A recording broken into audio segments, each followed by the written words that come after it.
এই জীবনে যতদিন বাঁচবেন এই কথা মনে রাখবেন, কটু কথা শুনতে হবে, বদনাম শুনতে হবে, দুশমন বেড়ে যাবে, আপনা মানুষ পর হয়ে যাবে।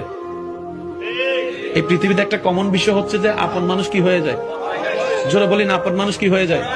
এটা আপনার দুশমন শত্রুর সামনে একটু হাসি খুশি থাকবেন, ওকে আঘাত দেওয়া লাগবে না, মারা লাগবে না, বকা দেওয়া লাগবে না, শুধু সে আপনার হাসি দেখে টেনশনে পড়ে যাবে, কিরে এত দুঃখ দিই তারে, তারপরে সে হাসে কেন।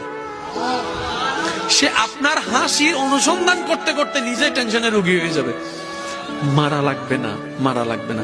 ইসলাম কি জানেন, একদম গোছানো একটা ধর্ম, যেখানে সমস্ত বিষয়ের জন্য পরামর্শ দেওয়া আছে। ইন্নাদ-দীনা ইনদাল্লাহিল ইসলাম। সুবহানাল্লাহ। যে একা থাকতে শিখে যায় তাকে কেউ একা করে দেওয়ার ভয় দেখাইতে পারে না। কারোর জন্য কেউ নয়, এসেছি একা, যাব একা। আল্লাহ তুমি একা পাঠালা কেন, একা দুনিয়া থেকে নিয়ে যাচ্ছে কেন? আল্লাহ পাক বলে যে এসেছিস একা, যাবিও একা, তার মানে দুনিয়াতে টিকে থাকার জন্য তোর জন্য তুই একাই যথেষ্ট। আমি আল্লাহ তোকে সেই ক্ষমতা দান করেছি।